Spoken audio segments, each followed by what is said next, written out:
All designs begin as fictions. So anything that exists in the world had to first be imagined before it was created.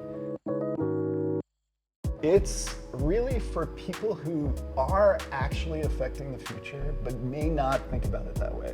Teachers, parents, leaders, and of course designers, or anybody really, engineers who are making things and putting them out into the world. The book really helps you see the unseen. So what are the forces that are happening in our lives that are making the dynamic in society and the environment feel off-kilter, as well as inside our bodies, our emotions, the way that we make sense of the world and make up stories.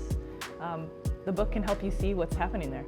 If you feel like you're doing something that's going to last at all, I think this book is for you.